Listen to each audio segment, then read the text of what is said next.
ओसी foundation शक्ति केंद्र सिलाई सेंटर में आज का यह कार्यक्रम स्वामी विवेकानंद जी को समर्पित।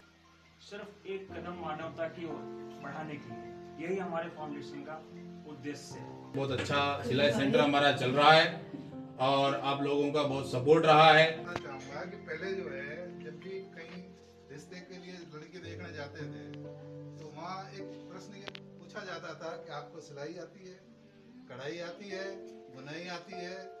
ये सारे सुविचार हमारे स्वामी विवेकानंद जी के हैं और इसे लिखा है हमारी बेटी अनमोल ने।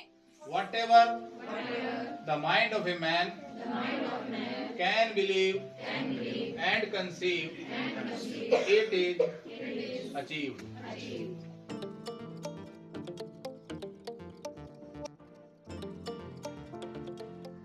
जब वो स्टेज पे गए और उन्होंने कहा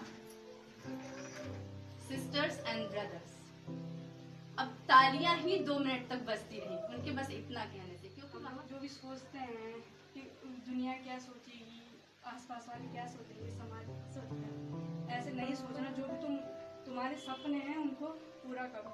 ज्ञान बांटेंगे उतना हमारा बढ़ता चला जाएगा ज्ञान। आज अगर मैं तुम लोगों से कहूँ कि मैं तुम लोगों के बीच में हूँ तो मैं तो एक छोटी सी चीज अपनी बता रही हूँ, लेकिन तुम विश्वास भी नहीं करोगे तुमसे मैं कितना कुछ सीख रही हूँ। मैं तुम लोगों से, मैं तो एक अकेली हूँ, तुम मुझसे एक चीज सीख रहे हो। तुम यहाँ 15 हो ना, तुम्हें 15 लेसन लेके जाती हूँ, 15 सीख मिलती है। तो आप जब सिखाओगे तो आप सीखोगे। तो सीखना और सिखाना हमारा हमेशा चलता ही रहता है और ऐसे ही हमारे को चलते रहना चाहिए। तो एक उन्होंने ये भी कही और दूसरा एक उन्होंने बाकी बहुत सारी हमारी कोटेशन यहाँ पर लिखी है कि जब तक जीना तब तक सीखना, अनुभवी जगत के सर्वश्रेष्ठ शिक्षक है। हमें एक्सपीरियंस ही हमको आगे बढ़ाता है। सीखते हैं, एक छोटे से बच्चे से भी सीखते हैं। बहुत सारी चीजें हमारे को बच्चा भी सिखा जाता है। जीने की कला कई बार बच्चों से सीखने होती है। हर परिस्थिति में खुश और अपने अंदर का बच्चा ना हमेशा जिंदा रखो। वो अगर जिंदा है तो हम हर परिस्थिति से जीतेंगे। रितु मैम के लिए जोरदार तालियां बजाइए।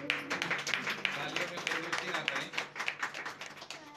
स्वामी विवेकानंद महर्षि स्वामी विवेकानंद महर्षि 163 साल पहले भारत में आए। 39 इयर्स केवल जिंदा रहे महात्मा के रूप में, जैसा कि हम इनकी ड्रेस से देखते हैं। एक संत व्यक्ति थे, एक महाविद्वान व्यक्ति थे। उन्होंने जो विचार प्रकट करे, उन्होंने जो किताबें लिखी, जो ज्ञान हमें दिया, उसका मुख्य सार यदि एक लाइन में है तो वो सबसे प्रसिद्ध है। वो है उठो, जागो और अपने लक्ष्य की ओर बढ़ो। जो भी आपने लक्ष्य बनाया है, चाहे वो सिलाई सीखने का लक्ष्य हो, चाहे वो बच्चों को सफल बनाने का लक्ष्य हो, चाहे वो अपनी गृहस्थी को संभालने का लक्ष्य हो, कोई भी लक्ष्य जो हमने बनाया वो हम इनकी जीवनी से प्रेरणा लेकर एक लाइन में सीख सकते हैं। उठो, जागो और तब तक ना रुको जब तक आपको लक्ष्य न मिल जाए। मैं पर्सनली बताऊं तो स्वामी विवेकानंद जी के जीवन से अपनी कॉलेज के टाइम से पढ़ा हूं। मैं एक लिटरेचर ग्रेजुएट हूं, इसलिए भी मुझे इनमें पर्सनली बहुत इंटरेस्ट रहा। मेरी अंग्रेजी कुल मिला के ठीक है, तो मैं अंग्रेजी में एक लाइन बोलूंगा, आप लोगों को मेरे साथ दोहरानी है और वो लाइन का जो सार है, उसका जो मतलब है, वो आपको अपने जीवन में हर जगह काम आएगा। वो आप किचन में भी अप्लाई कर सकते हैं, वो आप पार्क में भी, सभा में भी, अकेले में भी और युद्ध में भी। हर समय वो पंक्ति मुझे प्रेरणा देती है। तो आशा करता हूँ कि आप शक्ति माताओं को भी वह लाइन सार के रूप में प्रेरणा देंगे। मेरे साथ दोहराएंगे, whatever the mind of a man can believe and conceive, it is achieved. एक बार फिर से, whatever the mind of a man can believe and conceive, it is achieved. इसका अर्थ बता देता हूं आपको। व्हाटएवर का मतलब होता है जो भी। The mind of a man, मनुष्य का दिमाग, कैन बिलीव कर सकता है, एंड कंसीव का मतलब होता है अमन करना, धारण करना, उठाना, बीड़ा उठाने जैसा, उस पर काम करना, कंसीव करना। whatever the mind of a man can believe and conceive.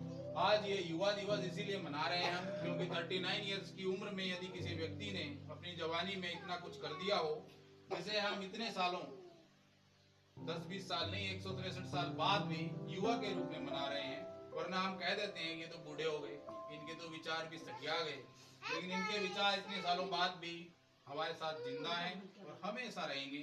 इसलिए इन्हें चिर युवा के रूप में हम जानते हैं, मानते हैं और हम मनाते रहेंगे। आशा करते हैं कि आज का दिन आप सबको याद रहेगा। जैसे कि हमारी एक छोटी सी बिटिया है, उसने कुछ वो चार्ट बनाया, आपने देखा होगा, है ना? ये फरीदी ने बनाया है। इसे राष्ट्रीय युवा दिवस के रूप में भी मनाया जाता है। स्वामी विवेकानंद जी का जन्म 12 जनवरी 1863 को कोलकाता में हुआ था। उनके बचपन का नाम नरेंद्रनाथ दत्त और उनके गुरु का नाम राधा कृष्ण परमहंस था, जिनसे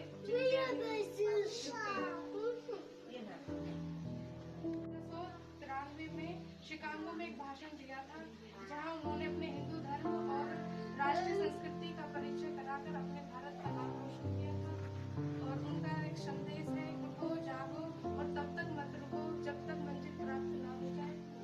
और उनके जीवन से हमें, उनकी शिक्षा से हमें अपने जीवन की प्रेरणा मिलती है। बहुत सुंदर, बहुत सुंदर। आपने कईयों को प्रेरणा दी है बोलने की।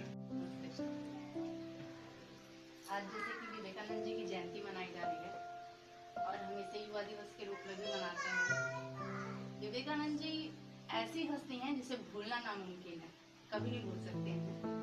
एक बार शिकागो में, जैसा कि आपने बताया कि हिंदू धर्म के बारे में विवेकानंद जी ने कहने के लिए गए थे कुछ, वहाँ पे एक समारोह हो रहा था जहाँ बड़े बड़े लोग आए हुए थे, उसमें विवेकानंद जी भी गए थे।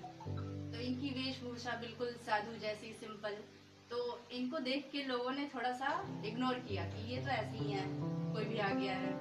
तो इन्हें टाइम नहीं मिल रहा था। एकदम लास्ट में इन्होंने कहा कि मुझे बस 2 मिनट दे दीजिए, मैं हिंदू धर्म के बारे में थोड़ा सा सार बताना चाहता हूँ। तो वहाँ पे विवेकानंद जी ने कोशिश तो की कि मुझे टाइम मिल जाए, लेकिन वहाँ मना कर दिए लोग कि नहीं, बस हम आपको 2 मिनट दे सकते हैं, इससे ज़्यादा नहीं देंगे। जब वो स्टेज पे गए और उन्होंने कहा, सिस्टर्स एंड ब्रदर्स, अब तालियां ही 2 मिनट तक बजती रही उनके बस इतना कहने से, क्योंकि वहाँ पे जो भी जाता था स्टेज पे संबोधित करता था लेडीज एंड जेंटलमैन ऐसे करके। तो वहाँ जब सिस्टर्स और ब्रदर्स बोला गया तो वहाँ के लोग बिल्कुल सन्न रह गए कि पहली बार किसी ने भाइयों और बहनों कह के संबोधित किया है। ऐसे थे हमारे विवेकानंद जी। तो 2 मिनट तो उनकी तालियां में ही निकल गई और फिर उन्होंने जो सार समझाया होगा उसके लिए और टाइम दिया होगा। बहुत बढ़िया, बहुत बढ़िया। हमारे यहाँ की परंपरा है कि हम भाई और बहन बोलते हैं। बस ये बोल रही हूँ कि हम लोग जो भी सोचते हैं कि दुनिया क्या सोचेगी, आसपास वाले क्या सोचेंगे, समाज क्या सोचेगा, ऐसे नहीं सोचना। जो भी तुम्हारे सपने हैं उनको पूरा करो। घर वाले क्या बोलेंगे, अपना जो तुम्हारे सपने हैं उनको पूरा करो। और साथ देने वाला कोई है या नहीं है, लेकिन फिर भी क्या हो, रोज कोशिश करो, जागो भागो। तो ऐसे नहीं कि ये बोल रहे, पड़ोसी ये बोल रहा है, अड़ोसी ये बोल रहे, कुछ नहीं सोचना। अपने बारे में सोचो। अगर तुम अच्छा कर रहे हो तो तुम अपने बच्चों को भी अच्छा रखोगे। आप सिलाई सीखो, अच्छे से अपनी सिलाई सीखो। जरूरी ये नहीं है कि सिलाई सीख रहे तो तुम लोग छोटे हो, क्योंकि लोग क्या सोचते हैं कि सिलाई सीख रही है, पढ़ाई लिखाई इसने की, सिलाई सीख रही है, लेकिन सीखने में कोई छोटा या बड़ा नहीं होता है। तो अपना सीखो, अच्छी से सिलाई सीखो। बात ये कर रहा है कि खुद उनके लिए उदाहरण बनो कि भैया हाँ, मेरी माँ ने ये किया तो शायद मैं भी ये करूँ। इसलिए इतना ही कहना चाहती हूँ बस। बहुत अच्छा बहुत सुंदर, सपना दीदी, वेरी गुड। कहना चाहूँगा कि पहले जो है, जब भी कहीं रिश्ते के लिए लड़की देखने जाते थे तो वहाँ एक प्रश्न ये आता था, पूछा जाता था कि आपको सिलाई आती है, कढ़ाई आती है, बुनाई आती है, खाना बनाना आता है, खाना बनाने में क्या चीज़ आती है। ऐसा नहीं है, पहले जो लोग थे वो इन चीज़ों के ऊपर ध्यान दिया करते थे। तो पहले हमारे जो पूर्वज थे उन लोगों ने ये सिलाई, कढ़ाई, बुनाई, पकवान बनाना, करना, ये सब चीज़ें पे ध्यान देते थे, और वो एक्सपर्टीज जो है वो हमेशा काम आती थी। आज कोई कमाने का साधन मान लीजिए किसी के पास नहीं रहा, बस किसी ऐसी मान लीजिए परिस्थिति पैदा हो जाती है जिससे अपने को कुछ घर के सपोर्ट करने के लिए या चलाने के लिए कोई काम करना पड़े, तो ये एक साधन है कमाने का, ऐसा नहीं है। ये आज भाई का भी काम जो है कोई छोटा काम नहीं है। कितने बुटीक चला रहे हैं और उसमें अच्छा पैसा कमा रहे हैं। सही बात है अंकल। आपको पता होगा कि ब्लाउज के जॉब कर रहा है, सिलने के कितने पैसे लगते हैं, एक फॉल लगाने के भी पैसे बहुत कितने सारे लगते हैं। ऐसा नहीं है, कोई छोटा काम नहीं है, ये बहुत बड़ा काम है। तो एक्सपर्टीज होनी चाहिए कोई ना कोई जो अपने को परिवार को सपोर्ट करे। भगवान ना करे ऐसी कोई परिस्थिति आवे, लेकिन कम से कम अपने पास में हुनर होगा तो अपने आत्मनिर्भर बनते हैं। बेस्ट मैं बोलने का कोशिश करूंगी। हाँ करिए। भोजन को प्रणाम जानती हूँ शक्ति। तो मैं बोलना चाह रही हूँ, हम जैसे सबके जिंदगी में बहुत समस्याएं आती है, कठिनाई आती है, तो हम उसे भगना नहीं चाहिए। तो इसी बारे में मैं स्वामी विवेकानंद का एक छोटा सा स्टोरी सुनाती। एक बार जो रोड है वहाँ पे बहुत सारे जो डॉग होते हैं, कुत्ते होते हैं, वो तो भौंक रहे थे, तो बहुत सारे जा रहे थे। उसी टाइम स्वामी विवेकानंद भी जा रहे थे। तो उस टाइम स्वामी विवेकानंद जी देखा कि कुत्ते भौंक रहे, सारे भाग रहे हैं, तो कुत्ते भी और जोर जोर से भौंक रहे हैं। तो स्वामी विवेकानंद जी खड़े हो गए और स्ट्रांगली कुत्ते के जैसे आंख मिलाने लगे, स्ट्रांग होके खड़े होके देखने लगे। तो जो डॉग थे सारे तो वो चुप हो गए एवं स्वामी विवेकानंद जी को देखने लगे। तो और शांत होकर डॉग भाग गए। तो स्वामी विवेकानंद इससे हमें सीख मिलते हैं कि जो जैसे हमारी जिंदगी में बहुत सारी समस्या आएंगे, कठिनाई आएंगे, हम भाग जाएंगे, छुप जाएंगे, रो लेंगे, उससे समस्या हमारे सुधारने वाली नहीं है। जैसे हम उसको रोक के हम उसको करने लगेंगे कि हम कर सकते हैं, इसको हम जीत सकते हैं, कर सकते हैं, समस्या समाधान निकाल रही है। तो बहुत सुंदर।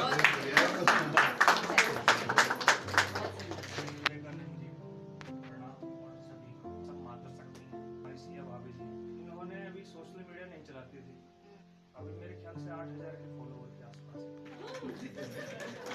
तो ये एक अपना उदाहरण है। दूसरा उदाहरण अपन ले सकते हैं अपने ही बीच में से हमारी भाभी जी का।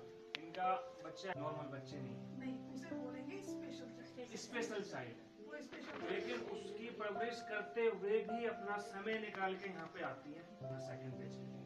तो सबसे टॉप की कैटेगरी स्टूडेंट में आती हैं, तो इनसे भी हमें शिक्षा लेनी चाहिए। यही विवेकानंद जी का मैसेज।